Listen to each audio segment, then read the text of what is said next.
नमस्कार मंडळी, आजचा ब्लॉग थोडा वेगळा आहे कारण आज मी ट्राय करणार आहे आंब्याची कोशिंबिरीची रेसिपी। तर चला तुम्हाला दाखवते मी कशी बनवते आणि लास्टला नक्की सांगा हो कशी झाली आहे। करणार आहे मी आमची कोशिंबीर। त्यासाठी मी पहिल्यांदा हरभरा डाळ भिजत घालून घेतली, सकाळी ठेवली होती, मॅक्स 4 आवर्स भिजवून ठेवली होती। त्यानंतर सगळं चॉप चॉप चॉप करून घेतलं आणि हा एक आंबा।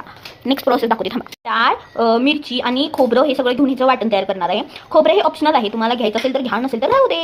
हे बारीक करून घेतले मिक्सरला। ह्याची कन्सिस्टन्सी मी थोडी मोठी मोठी ठेवली आहे कारण ते खाताना छान लागतं म्हणून। ही छान पैकी मी डब्यात काढून घेतली। तुम्ही घ्या, छान सुंदर भांड्यात काढून घ्या।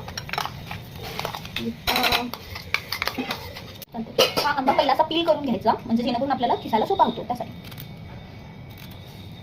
ते असं छान पैकी खिसून घ्यायचं। हा आणि खिसायच्या आधी पहिला धुवून घ्यायचा।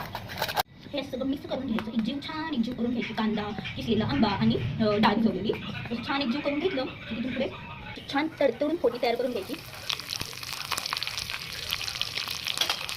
तडतडलेली फोडी अशी सगळी त्याच्यावर घालून घ्यायची। त्यानंतर इथं मिक्स करायची। उरलेलं आहे ना याला मिक्स करून घ्यायचं छानपैकी।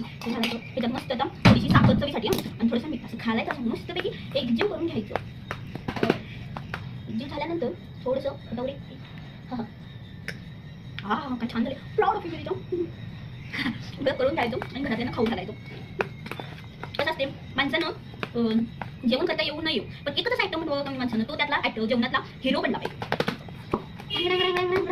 तुम्ही ही नक्की ट्राय करा। आणि कशी झाली ही माझी कोशिंबीर अशी दिसते। तुम्ही गार्निशिंगसाठी ह्याच्यावर कोथिंबीर टाकू शकता, ऑप्शनल आहे ते। असो कशी झाली आहे नक्की सांगा।